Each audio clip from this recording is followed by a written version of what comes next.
And 10 seconds to us now. Your live shot is 20 seconds away. Hold that from me. 5, 4, 3, 2, 1, and Adam, cue.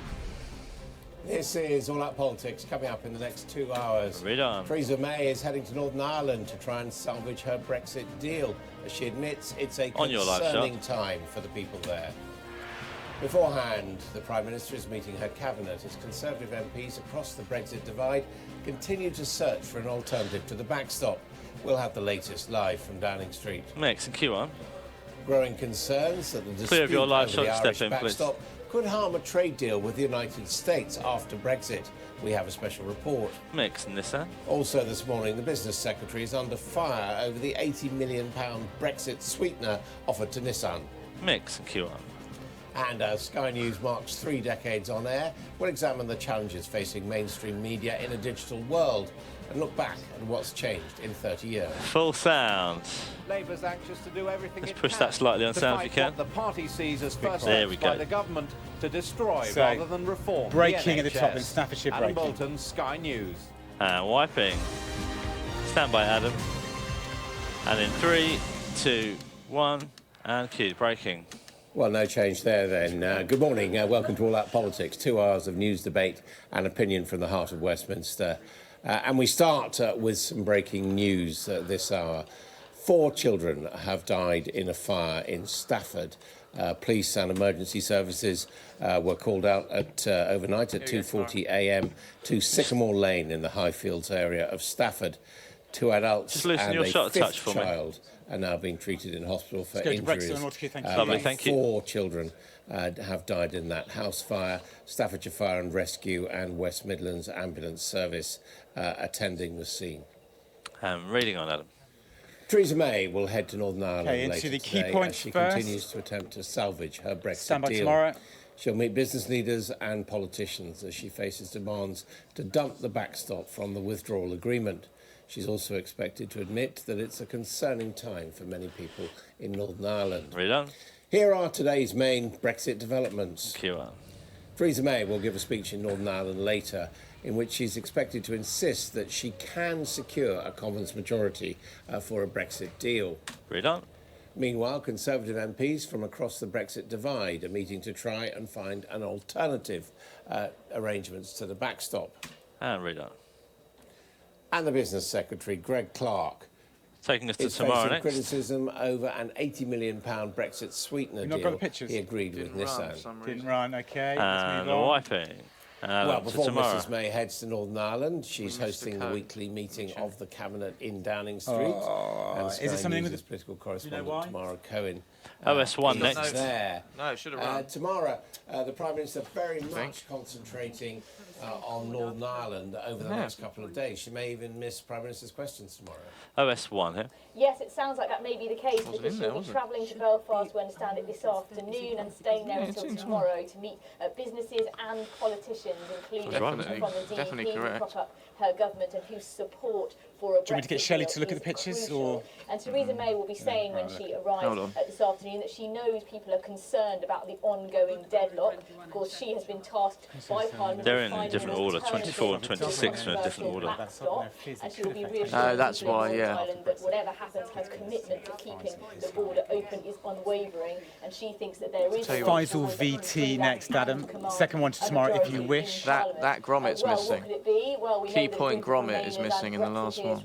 Like the graphics grommet's there. Hard on that, and we'll be meeting around the corner from here later today for a Yeah, it's all right, I second fixed day it. of talks about what an alternative Copy to the it now, backstop Piers, I might fixed look it. That work like. now? Just been given a bit more Piers next information door. about that, which is that there's about a dozen I'll take a run through it in the civil break as well, servants so we from can the be Northern Ireland sure. Department, the Brexit department. Shelley, for the They're key looking line points, by for line some at reason there was a bit Brexiteers, the third suggesting picture coded in blue. sticking.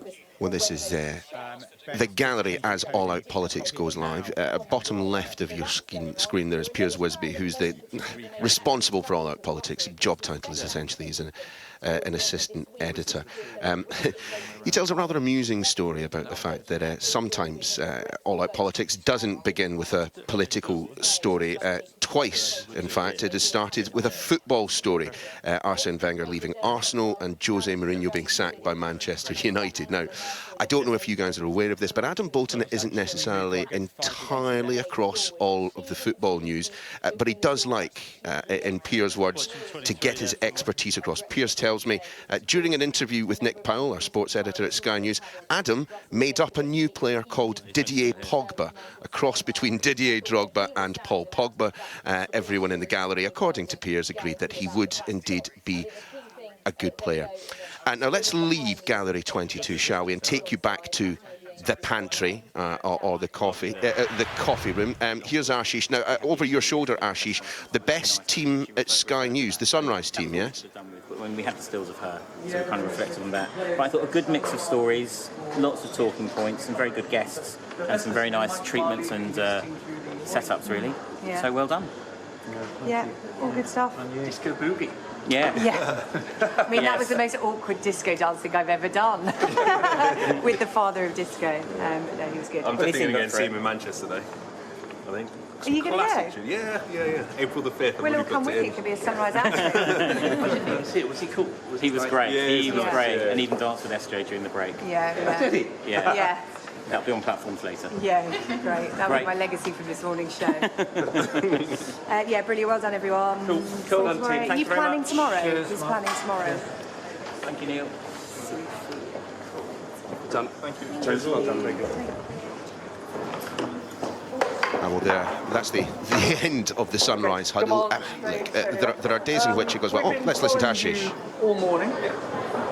Pretty calm show today. Not many big breaking stories. Well, we had the story coming out of France, which was good in terms of the way that we turned it around. You know, when we first came in, first in the morning, we had a few pictures in from Paris, but you know, straight off the back of the 6 o'clock, we got Inzi in to talk about what had happened, and then at 7 o'clock, he was able to turn around not just a live, but a VT as well, a package as well.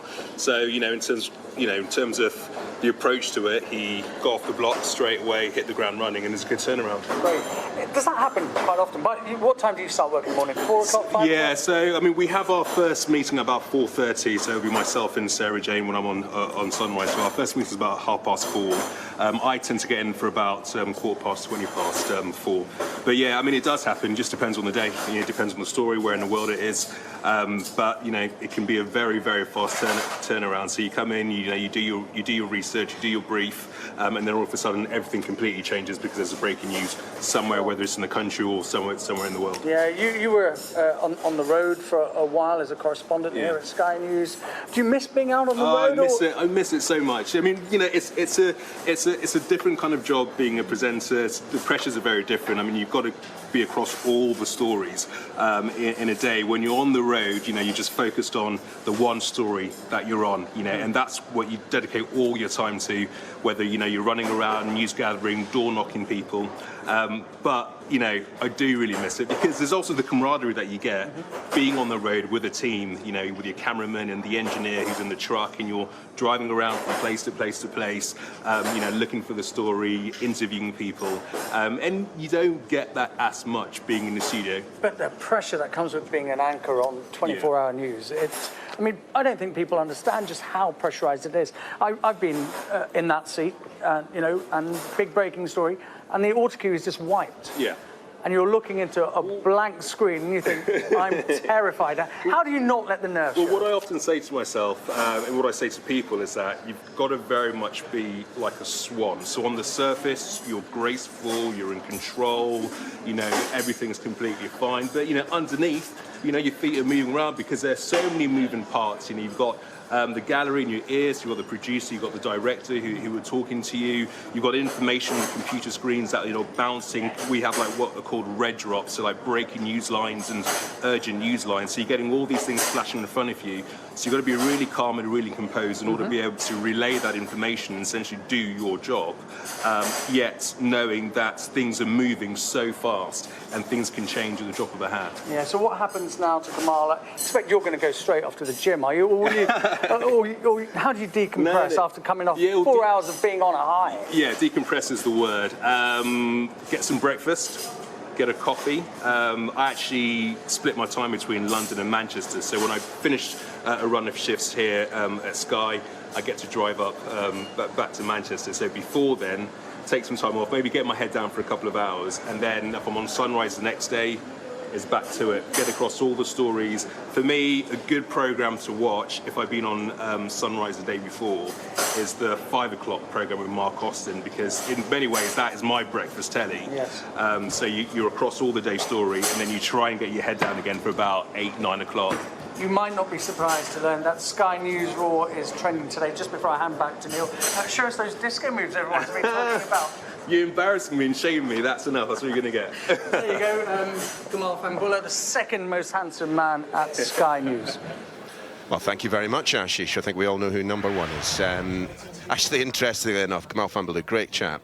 Every time he appears on television, my 3-year-old toddler goes, "Hello, Daddy," which tickles Gamal almost as much as it does me. What you're looking at right now is Studio 6, where the Sunrise team assemble between the hours of 6 and 9. It's a bit like the Marie Celeste, isn't it? Absolutely abandoned. But as you can see, Nicky Morgan currently talking to All Out Politics in the shape of Adam Bolton. Let's take us inside Gallery 22. And at times like this, of course, Adam has been doing this, well, since day one of Sky News. He was one of the starting members of staff. So he will be able to tell you just how political commentary and coverage has evolved over the years. A lot of what we do, though, is based on set pieces. You'll often see us in what's known as central lobby of the Houses of Parliament, that bit between the Lords and the House of Commons. You'll also see many people in Downing Street. And we can go to Downing Street, where, as you can see, Enda Brady is willing to take a little behind-the-scenes look, because you and me both, Enda, we have spent goodness knows how many days being rained on in Downing Street. So take us through what we can actually see there. Well, here we are in Downing Street. I'm going to give our viewers a view that you normally wouldn't get of number 10 Downing Street. This is where the photographers leave their ladders. They've everything stored here for the big set-piece occasions when they need to get here, pick their ladder out, go and get their place in the crowd and get that all-important shot of the Prime Minister or a visiting foreign dignitary or cabinet members arriving as they are this morning. So today, Tuesday, it is cabinet meeting and all of the crews are here ready and waiting for the ministers to arrive to go and see the Prime Minister inside number 10. And here we have Tamara Cohen, our political correspondent on Sunrise. Hello, Tamara. Good morning to you. Good morning. Tell us about your day here. Ministers arriving, what are you hoping to see and what will you ask them? So pretty much every Tuesday we come here to cover the Cabinet meeting, which starts at 9:30, but sometimes you see Cabinet ministers coming in earlier to have other meetings with the Prime Minister. We saw David Lidington, the Deputy Prime Minister, rushing in about 8 o'clock. And so we wait to see them all come in. We don't get given an agenda or anything. The Cabinet discussion is supposed to be secret, although recently it's been quite easy to find out afterwards who said what to whom. But we tend to film them coming in, sometimes shout, ask what's going on, are you going to get a deal, do you all disagree with each other, and that is quite useful for putting together our packages later so that we have a bit of drama around their arrival. And often when we shout at them, there's one coming, no, not one coming through here, once we shout at them, they often turn around to look at us, so we get a better... But they never say anything, do they? Nothing substantial. They do. I've had, I mean, it's not usual. I've had a couple of times saying, you know, we're going to get a deal, and just before the vote was supposed to happen in December, a couple of them said, I hope so, or you sometimes get a little something. My colleague John Craig had a great one with when David Davis was Brexit Secretary, and there were the talks to the DUP, and he shouted, have you brought your chequebook?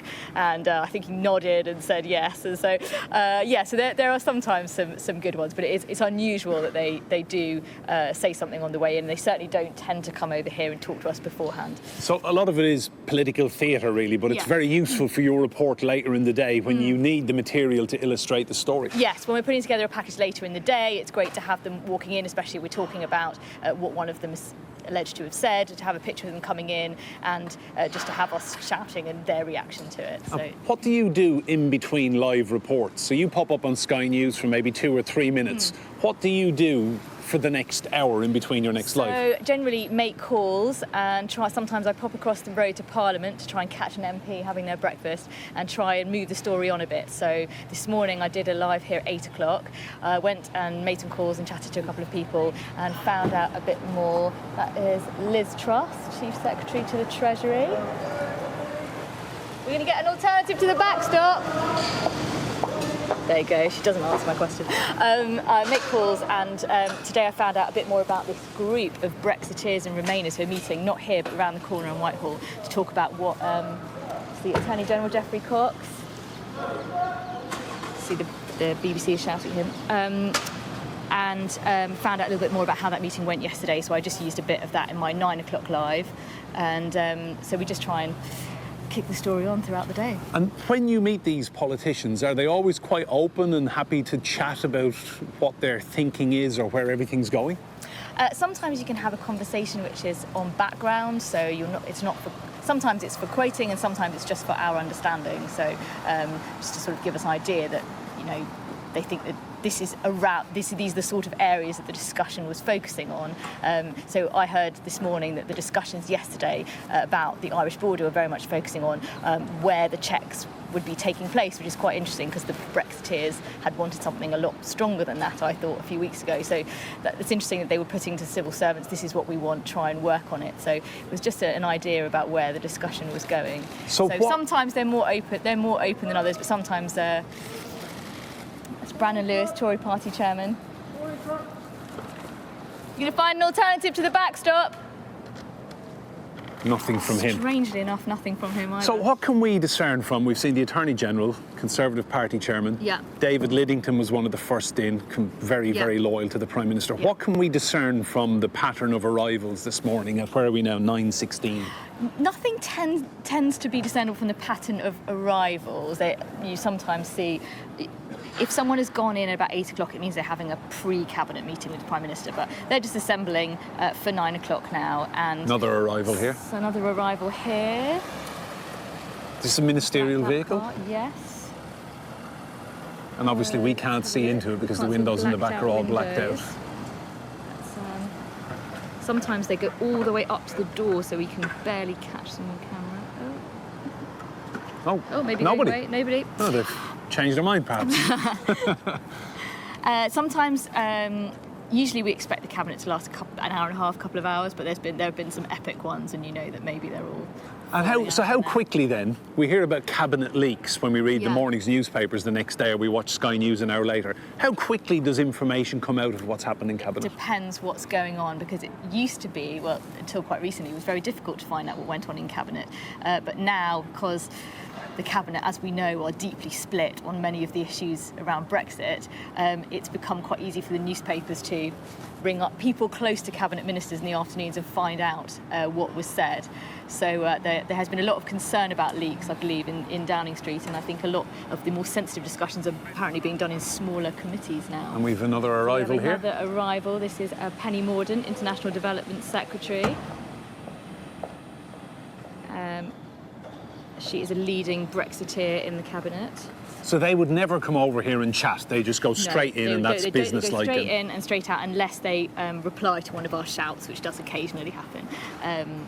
But no, they don't come and give us a briefing on anything that happened, because it is supposed to be secret. Right, Tamara, we'll let you go and glean what is going on in cabinet. So there we have first-hand look inside number 10 Downing Street, almost as close as we're going to get. So we're kept inside this pen, all the photographers and the camera crews, and another cabinet arrival right now. So there we have Amber Rudd heading in to number 10 Downing Street. Big day ahead. Cabinet just about to get underway, and she acknowledges the photographers. And this is what we do when we come to number 10 Downing Street for Sky News. Enda, thanks very much. I mean, it's quite a decent day in London. When the weather is awful, Downing Street is perhaps one of the worst places to be standing. There's absolutely no cover, as you saw, where the cameras and the correspondents stand. And some days, on big set-piece events like the budget, you actually aren't allowed out. So you have no access to toilets, you have no cover, and you can't leave. It's pretty grim. At the same time, though, you can have some fun. I remember a few years back when Arnold Schwarzenegger was governor. You saw Tamara there, rather gamely asking everyone who went in whether they had an alternative to the backstop. Sometimes you can have a little bit of fun with the shout that you put in. So on the day that Arnold Schwarzenegger was here in his official capacity as governor of California, we had a bit of a sweepstake to see who could come up with the best one. A sound recordist for a broadcaster whose name won't be mentioned shouted just at the point of the handshake between the Prime Minister and the Governor, "Get me to the chopper," which didn't go down very well with the boss class at that time.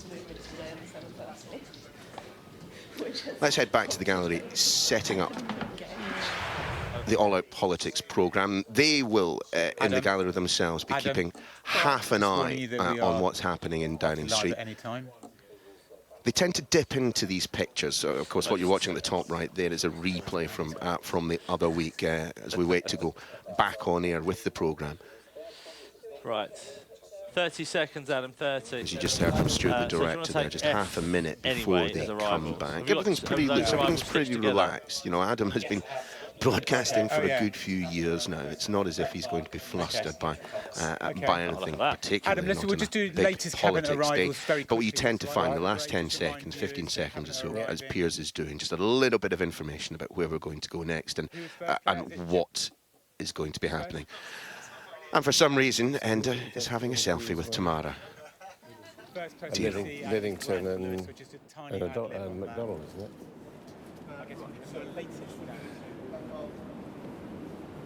Oh, stand by transfer. Thanks for the Yeah. count.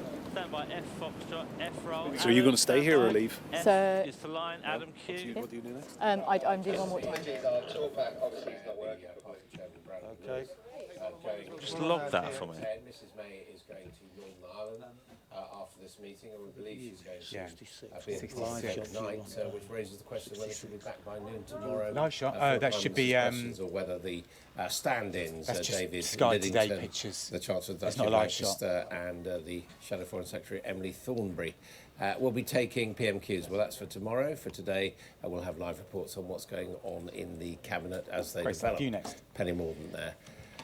Back Well, in time to vision, review and the cuts, opinion change pages straps. of today's newspapers. And in The Guardian, On the Tony graphic. Blair, remember him, former Prime Minister, says it's time to end the argument over leaving the European Union, and what he calls a blind Brexit won't give the nation closure. Service one now. He says Stephen Pollard, writing in the Daily Express, claims the latest group of breakaway pro-Remain Labour MPs have a tough task, but their main job is to stop Jeremy Corbyn becoming Prime Minister. And the Times. The Alternative Arrangement Working Group of Conservative MPs is very alternative indeed in Moreland's cartoon in The Times. And the Telegraph. In the Daily Telegraph, William Hague says the crisis in Venezuela What we're watching has at the moment shown is the the Sky Labour News leadership Views, to the be All Out different Politics to Views, suffering Sky Views and section. lacking It's the a cartoons, moral the compass. satirical pieces, the For the opinion few, not the pieces. many, the Venezuelan And what you're government seeing in of essence Maduro is is Stuart, the director, in the middle there, just triggering the images on, but also cueing Adam as well, so he knows exactly where he is in the script.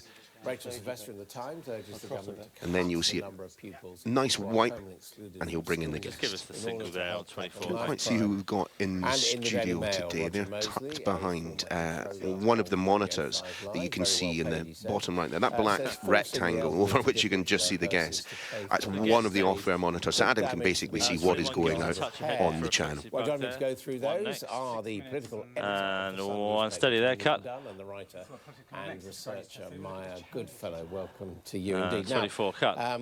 Venezuela and Jeremy Corbyn, 22 where cut. Jeremy Corbyn and John McDonnell have refused to criticise 24 cut. Maduro. William Hague really sticks the boot in. They are guilty on 3 counts of supporting 22 economic cut. insanity, That one there, yeah. indifference to intense human suffering, and a refusal to accept On the any graphic measures there, to Adam. alleviate it, all because of their adherence to an ideology and hatred for any More leadership of the cabinet Western arrivals world. coming in. What do you say, Maya? 21 single rights, please. 21 cut. Super there. Well, let's going to show you around the Millbank newsroom. The chap that you're looking at the moment is Dan Williams. He's the boss, running a team of, I think it's around about 30 people, 30 journalists based in Westminster. Again, as you often find, a huge CV on this chap here. He used to be a Washington news editor, African news editor. also was our head of international news. When asked to provide an interesting fact about himself, he says he's won 2 BAFTAs and an Emmy for various international coverage. I can't see those on the desk, but no, he heads up.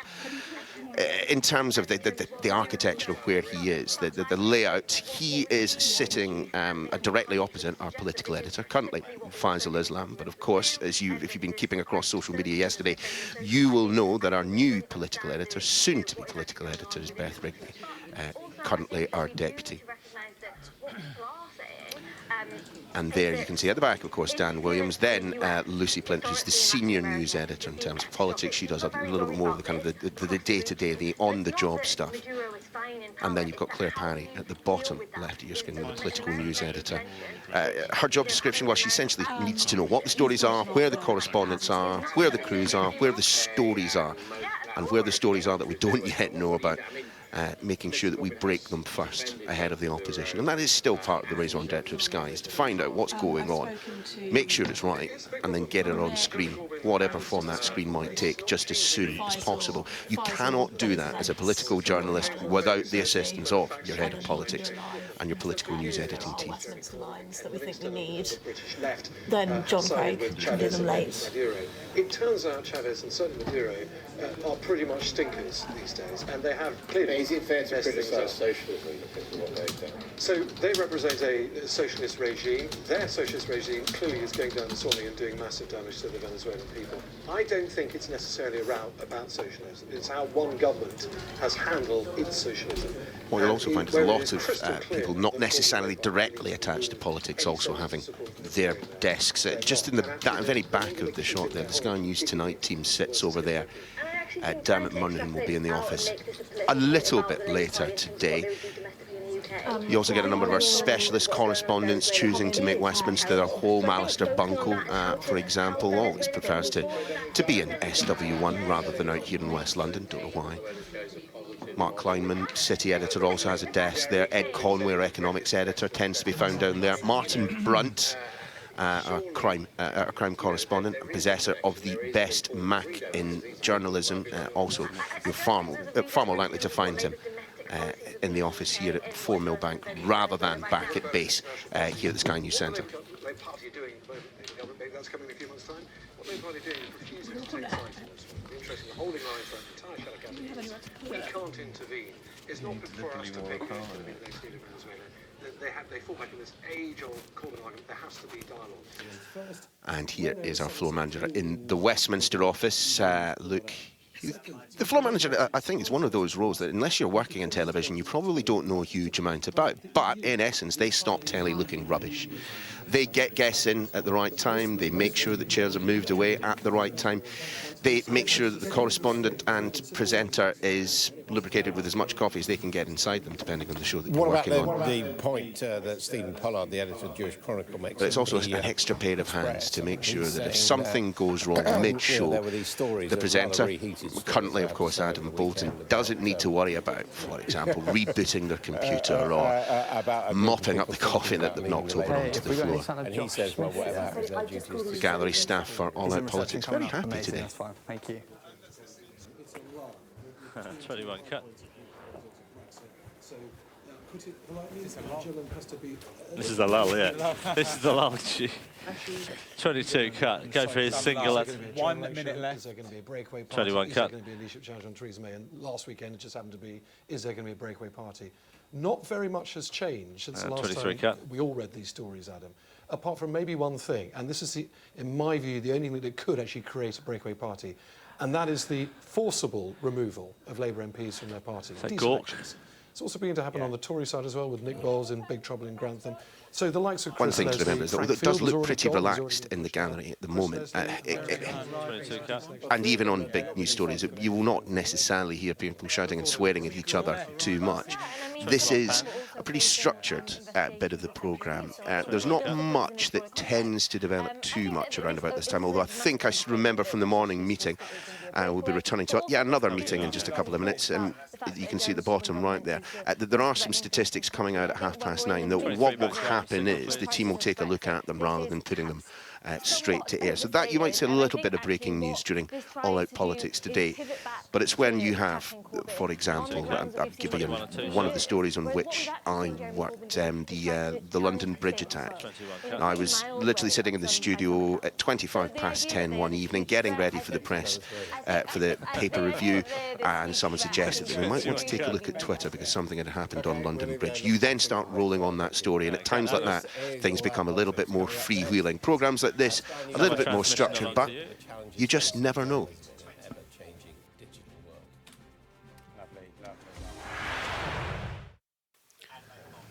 Welcome to the Sky Video Conferencing Service.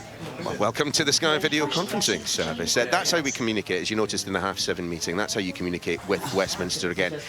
This is another meeting, another 9:30. Let's see how things have progressed. Let's see what has changed in terms of the news agenda. A couple of stories that weren't mentioned at 7:30, certainly being mentioned on screen now. So let's listen in.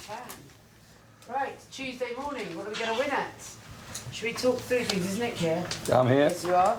Do you want to start off with Theresa May in Northern Ireland? And that is Christina Nicolotti Squires. Can you talk us through what you can on that? Yeah, so she is off Northern Ireland today, where she'll make a speech later this afternoon. She is expected to promise to find a deal with the EU that can both command the majority of the Commons, but also get broad support across the community in Northern Ireland. So Faisal is there, and he will work on a BT for this evening, and he'll be there late, so he can do a live into the 10 as well. Back here, a few bits going on. There's Cabinet this morning, so we'll get arrivals and departures as normal, and we're also expecting the Alternative Arrangements Working Group, so that's the Malthouse Compromise Group, to have more meetings today. So we'll again try and get them on the way in and out and see if anything comes out of that, which could either be wrapped into Faisal's VT for later, or we can work out if it merits more. Okay. And in terms of access to people over there, Lucy, is there anyone kind of set up? Is he getting to business people or anyone like that? Not set up at the moment, but George is with him and is working on some of that. And we've got a bid in for an interview with Arlene Foster as well. You still do your award? Because it feels like you want him to kind of, it's almost taking the temperature in Northern Ireland of... That's what she's gone to, isn't it? Yeah, exactly. And he needs to do the same kind of thing. Okay. And what about the... I think there won't be, bearing in mind sort of Faisal's live commitments around the speech, obviously he'll be in for that, it's a Q&A, and we'll want him to do lives. I'm not sure how much time there is going to be for him to do huge amounts of gathering. What time will Stephen get there?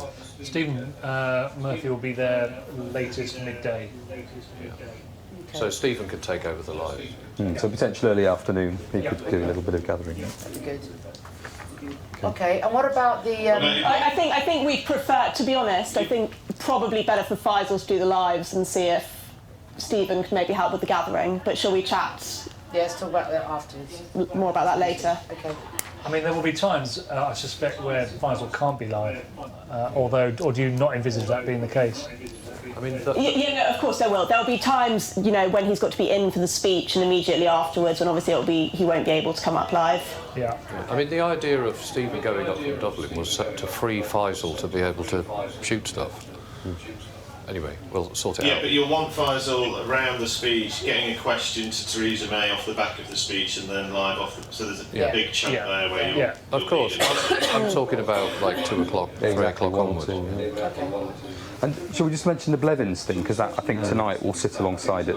Yeah. So Simon Coveney is in New York. We understand lobbying sort of the Irish political lobby over there, who are concerned about backstop and reneging on the backstop, that kind of thing. So Blevins has got a sit-down interview with him. I don't know what time yet. I've not spoken to them yet, but it's probably a case of it working as a sort of a packaged slab, if you like, that runs off the back of the Northern Ireland piece from Faisal. Andy, sorry to interrupt, but as I said in the 7:30, Coveney's now getting there very much later. But Coveney was in Brussels yesterday for the Arab League meeting. Yeah. So I don't know what Coveney's movements are exactly. Well, but do you it's think only there's a risk of Blevins. it not I spoke making- to Blevins last night, late on. He said Coveney doesn't get there in time for him, David, to have any access to him, and the access will be the next day. So it's obviously you'll talk to David. But when he he has also shot a sequence in the sort of Irish bar in New York or something last night with expats talking about talking about the backstop and Brexit and the border and their views. So that would work into something either for tonight or tomorrow, whenever it is. Yeah. Let's see what the timings are on that then. Okay, anything else politics-wise? No, I think that's it. Okay, where do you want to go to next, Nick? Social media? Yes. Yes, so it's quite a development on that story today. On a number of levels, we'll get Jason Farrell to take a look at the side of the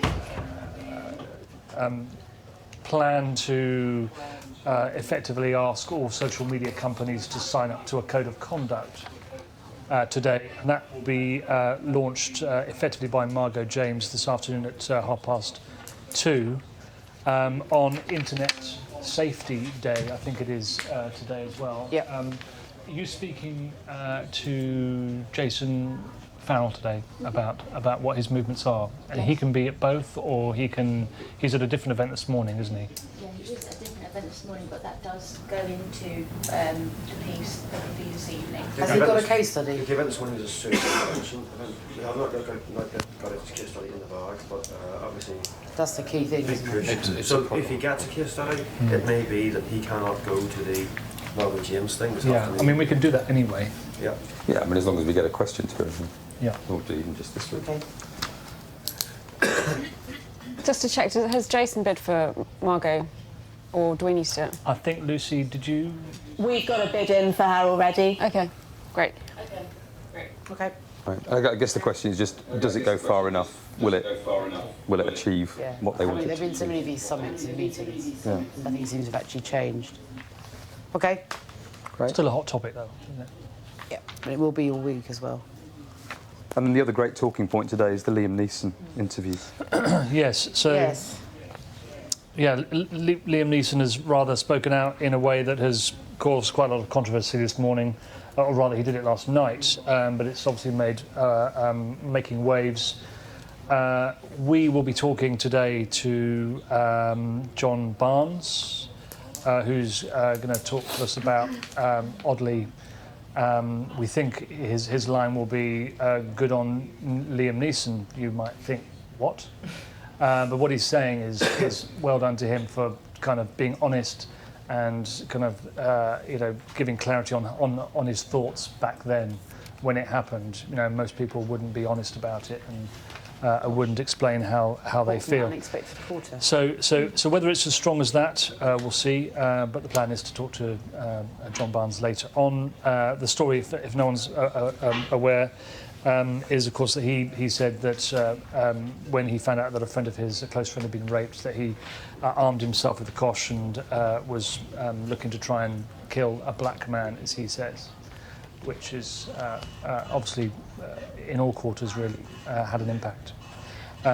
Woodsy, you're putting other feelers out as well, potentially?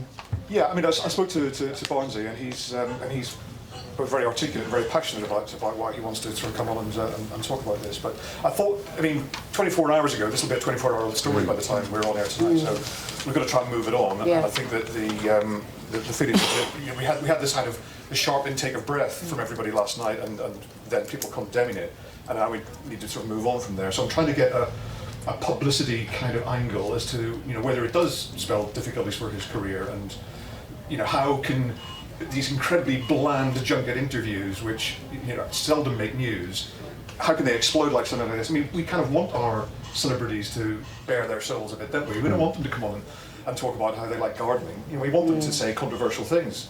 Now, I don't think he said this to simply just sell his movie, because if he had that plan, he would have said it in all the interviews that he'd done about it.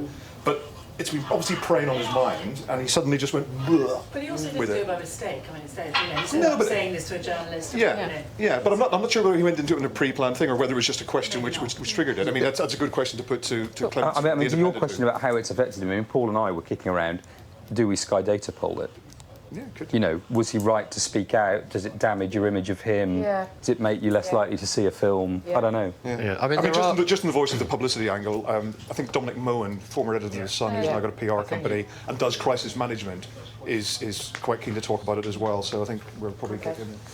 And we've got a bit in for the film critic who did the interview as well. They're in New York, so.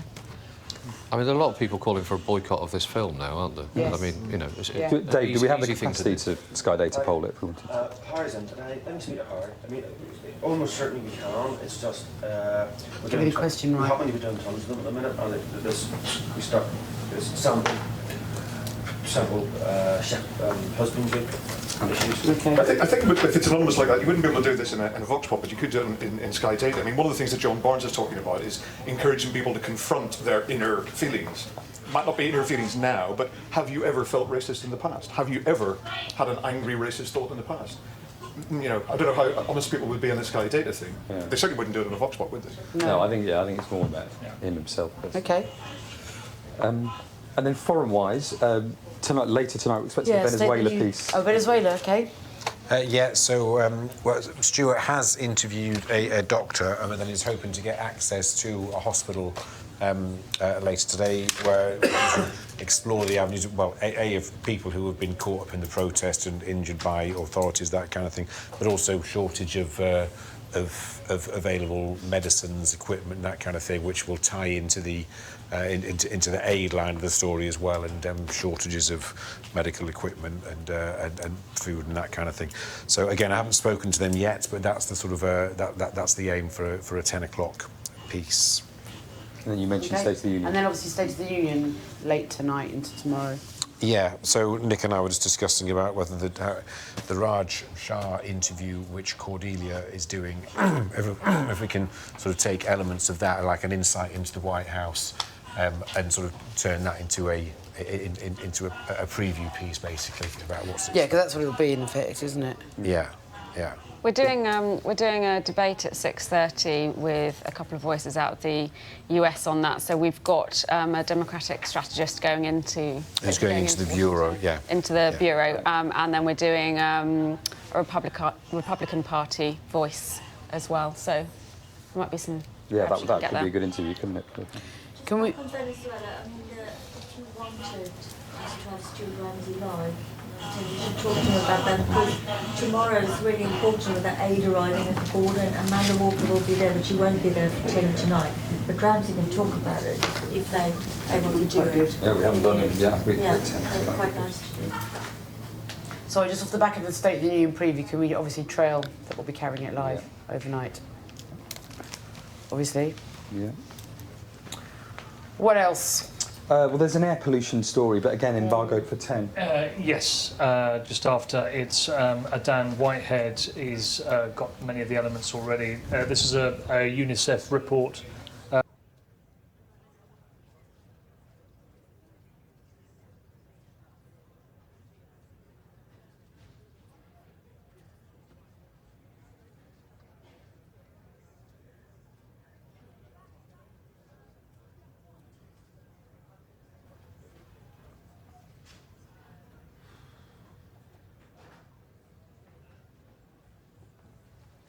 Time is agreed. Yes, we've done her, and a new inquest was ordered, I seem to remember. So you've just got to be a bit careful sometimes with these stories. Oh, I mean, there are some ridiculous embargoes that we're often told, well, as broadcasters, you're not allowed to do this till midnight, and then you see it in the first edition of the papers, which generally are starting to arrive in our inbox. We get the front pages sent to us via email most of the time these days, before we get the hard copy, as it were. And then we have to play a little bit of catch-up. So there are sillinesses around the embargo system, but in general, it works pretty well as a system of making sure that people don't get a head start on others. And the next day there was a car bomb when there was some gunfire and all this sort of thing. And then it's then the sort of the rumour mill that circulates around, you know, who did what was one part of the other. And then there's rumours about the rumours, and then the Russian government now talking about bringing in legislation to counter fake news reports and basically prosecute people. Which, given that that's the sort of supposed allegedly there's an irony, origin of an awful lot, is that yeah. But it's like I say, it's a good watch, and it's in already, and she'll file for online, whatever. And I think, I mean, not being in planning yesterday, but in terms of the Sky News Raw story. Yeah, we should be doing a piece. Well, should we? That's what I was going to ask you. Absolutely. Yeah. Well, I thought the plan always was to forgive me. I wasn't in planning yesterday, but I think we should do a piece, basically capturing the best of the day, I suppose, and the best moments. And there's interviews with John while we're doing it, and why we're doing it, and what the point of it is, and you know, it'd be nice to mix a few other people in there. So I think we should, yeah. Who can do it? Is Lucy in today? Right. Okay. I'll have a look and see who's our mate. Okay, because I'd like to put that together. Yeah, it needs to be the right kind of person, really. Yeah, I mean, Ashish is in now. But he's tied up doing it But until I don't know what time, because Katie takes over, doesn't she? Yeah, exactly. So Could it be finished at 5 anyway? Yeah, it could be done 5 o'clock. So I think those who are involved in it will have a better handle on. Okay. Cool. So what? Presume it's Ashish. You're saying? Yeah. Yeah, Ashish or Kate Spencer. I mean, it stops at it does stop at 5, doesn't it? Yes. So actually, Katie could do it. Katie do it well, actually. Yep. Okay. It's quite nice to get a mix of people in the order as well. So Spencer for 1900. Yeah. Okay. Okay. Anything else? Go on. Yeah, sorry. Oh yes, Hull. So yeah, we're in Hull with Sally Lockwood. There are things she's checking out. Yep. And a location she's going to. I think it's play it by ear scenario initially. Yeah. The police are not putting the parents up, are they? That's what the message. Yeah, I think that was the point of yesterday. Was that they don't want to be in front of a bunch of journos, understandably, at this stage. So we'll see where it goes. We're trying friends of hers and stuff like that. Yeah. We tried the Hull University group of students yesterday. There's been a real kind of groundswell from them, but they currently don't want to talk to us. But we'll check in with the university press office again today. Okay. And have we spoken to the neighbour mentioned in the papers hearing a scream, isn't there? One of the things we're checking out. Great. Okay. And the only thing that has just recently happened. The deaths, it appears, of 4 children in a fire. Oh yeah, Stafford. really sad. Who's on the way there?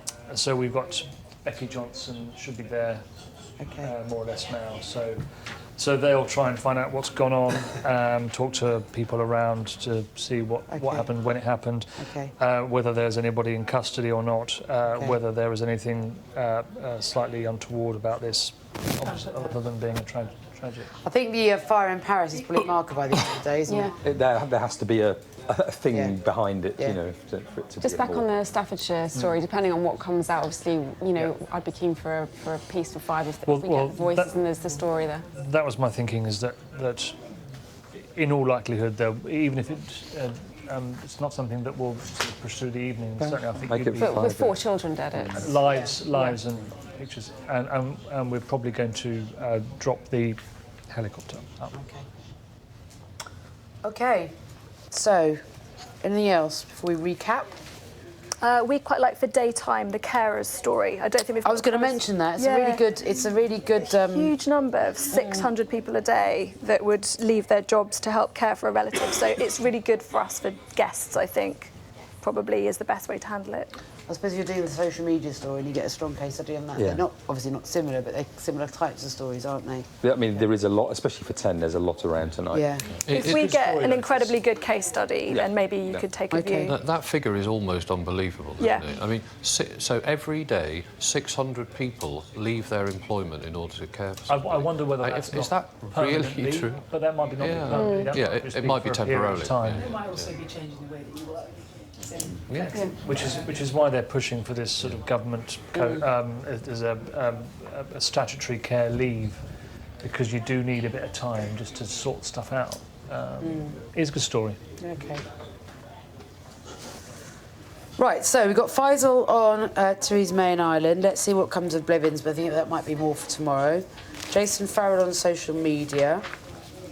Ian's going to be doing the Liam Neeson discussion. Yeah. Katie Spencer's, not in the right order, but Katie Spencer's doing the anniversary project piece. Yeah. Diane Magnay on fake news from Russia. Ramsey doing a piece out of Venezuela with doctors. And is it Cordelia doing State of the Nation preview? It is, yes. Yeah. We've only got Cordy and Hannah active today. The other two are travelling. That's it, isn't it? I think I've got everything. Yeah? Okay. Is Hannah in... And I was going to say, Guzman, which is the Guzman trial, will just need to be aware if that does come back, then Hannah will do that. She can do that, fine. Is she, I mean, the journo who interviewed Neeson is in New York. Yeah. Is Hannah available? If we can get to them, Yeah. could Hannah go and interview them for us? Yeah. Or Be better than doing down the line. Sure. Hannah plus crew and do it. I mean, And obviously Dan Whitehead on pollution. Yeah. Well, there's a lot there, isn't there? Can I just mention the new HMV buyer is on inking today, from the Canadian company Sunrise Records. Okay, great. We'll have a listen and use He a was bit of great that on this the radio this afternoon. morning, actually. Yeah, I mean, he's an interesting guy. He's quite only good. 34, he's only 34 years old. He's really into vinyl. Yeah, Which so is one of the that's reasons why I bought it. Seriously, they're going to bring back in, Yeah, in they're the gonna- stores in Canada. Okay. They bought one. They put vinyl in the stores, so that could be quite good actually. Yeah. Let's try and run some across the afternoon. And Ian King's talking to David Harding. Yes, Ian knows him, so he will ask him. That's the guy that made the big donation to Cambridge. Okay. Cool. All right. Anything else? Anyone? Any thoughts or ideas? Thank you very much.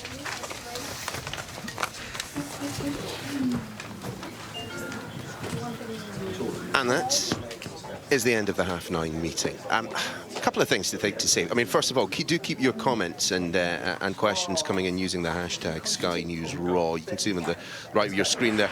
And one person who's been getting in touch today is Hayley Barlow, who happens to be head of communications for Channel 4 News, who's telling us that our channel is weirdly compelling viewing, yet hugely helpful ahead of our own 9:30 editorial meeting. So, Channel 4, always happy to follow in Sky News' footsteps.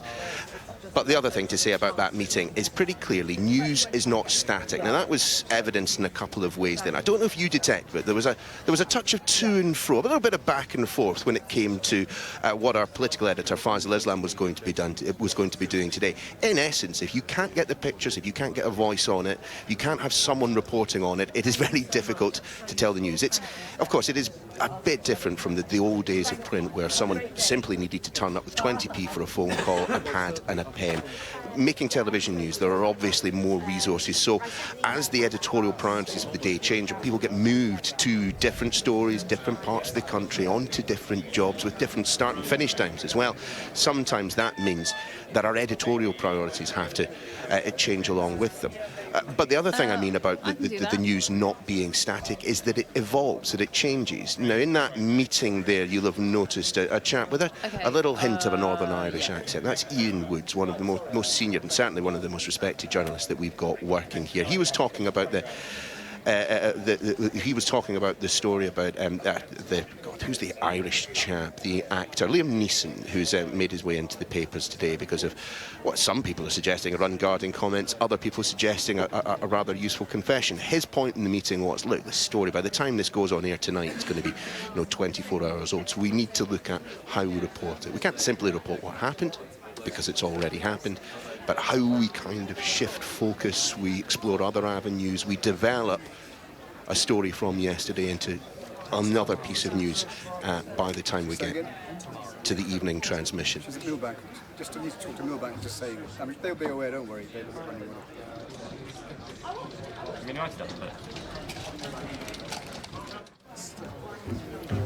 a couple of you have asked how long the delay is that we have going on here. Yeah, and a couple of others have suggested that perhaps there isn't the gallows humour that you might often get in a newsroom. Things have been, of course, toned down today for Ofcom reasons, but you are getting as close to what it really is like in the newsroom on a daily basis. And I apologise in advance because there will at some point be a slip up in terms of the language. But Craig asked this question on Twitter.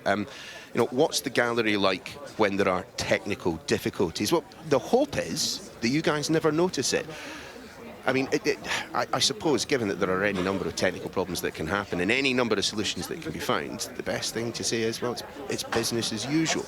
You just have to make sure that things on air look as smooth as possible, and that the people who can sort the technical difficulties get the opportunity to do so. Things go wrong in television news a lot of the time, and that doesn't matter whether you're at Sky, BBC, ITN, or our friends at Channel 4 News.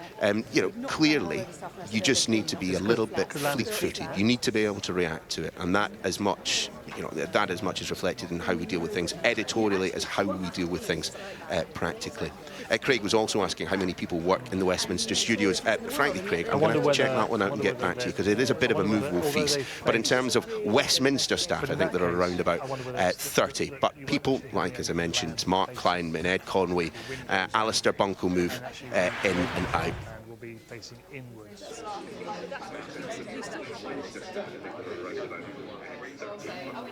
And that's the news desk in the Westminster office again. Don't want this to get all kind of Alan Partridge, Roger Moore is at the Chiswick roundabout, but I am told that Harriet Harman is in makeup, so we may well be seeing her moving into the studio in a couple of minutes' time. She'll come through that door there, this door here, that you can see,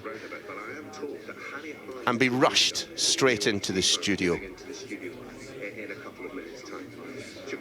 I mean, so much of Westminster, and you may be wondering why we're not seeing many of the reporters around. Well, as my old boss at Westminster, Jonathan Levy, used to say to me, why are you sitting here? Why aren't you out finding your story? I mean, if you want to find out what's going on in Westminster, yep, your mobile phone, your access to your social media is as important as anything else.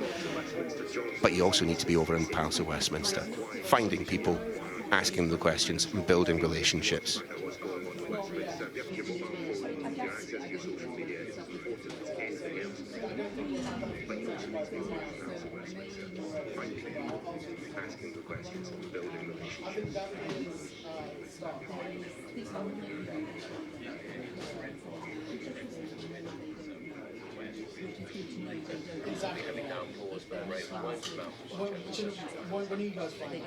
Low cloud will bring fog to hills, but the west of Ireland will have some late brightness. The rain. Guess what? We're going to another meeting in the not-too-distant future. I know it seems like there's an awful lot of time spent discussing things, but you need to. You need to make sure what's going on. In a second, we'll be bringing in Katie Spencer. But that meeting at 9:30 then gets translated into telly by the evening team. They'll be discussing who's going to be looking after, what we call VTs, edited reports, in essence, back at base. They'll be discussing who will be working on the nibs, the news and briefs, those little news items that bring up. In fact, let's bring in Katie Spencer. Hi, Katie. Who are you with? Again, we're in the pantry again. I've never called it the pantry before. I've only just noticed that there's a sign up over in the corner describing it as such. But what are you there for? I sense you're being a little bit sarcastic about the number of meetings we have, Neil, but we are at another meeting. This is the one where the evening team will basically set out their stories for the day. Nick Phipps is the output editor for tonight. He'll be deciding which producers basically are going to be working on which stories and assigning them to certain stories, which they'll follow up throughout the day. I'll step out the way and let you have a little listen, actually, to them. But who would that voice be? Sorry. Do you think Apple would say that? Someone what about like a Bonnie Greer? Or a, Yeah, Bonnie Greer's not a bad call, actually, for the American angle as well. Yeah. I agree with that. Yeah. So, I mean, and I think graphics-wise, there's a Sky Data poll, but there's nothing beyond that, I don't think. Yeah, I mean, we have a template for that if you want to do that. But, he could have just been angry with anyone who was involved. Yeah. Like it, when you're famous. Yeah, because you jump on the race thing, but it could be that he was angry that his friend was attacked rather than it being about race. But that's why I think Well, that yeah. I think you're all right that we need a voice who will kind of articulate the race. It's not acceptable, but actually the piece fundamentally is about Liam Neeson and what impact these comments will have on him and whether people want to see his films. Isn't it? Yeah. Okay. So thanks, Lee. Right. So what else have we got to talk about? So Sky News Raw. Yes. So. You're going to, I think you obviously just need to talk to Chris Howard and get across the channel recording. Yeah. And it's really a kind of Best of the day. a best of the day, isn't Great. it? It's as simple as that, really. Yeah. We've got John's interview. Yes, I saw that was running maybe just before 9 o'clock. So I think, how can I put it, that's probably the one interview that should definitely feature in there. And then we'll see And then what... go follow Delete around. Yes, exactly. And then we can have a kind of crazy loop where this bit gets featured and it's the meeting talking about the package, talking about the package. Like mirrors facing each other. Exactly. Okay. So that would be a Katie Spencer piece, we think, for 7 o'clock. All right. So Aoife, you are looking at a couple of things. So on the social media story, Jason Farrell is on that and Jordan is already across it. So I think just go and check in with her. I guess from what they're saying in the meeting, we're trying to get to the Margot James event, which is 2:30. We need a case study, really. And I don't know, have any of you worked on the social media story over the last few weeks?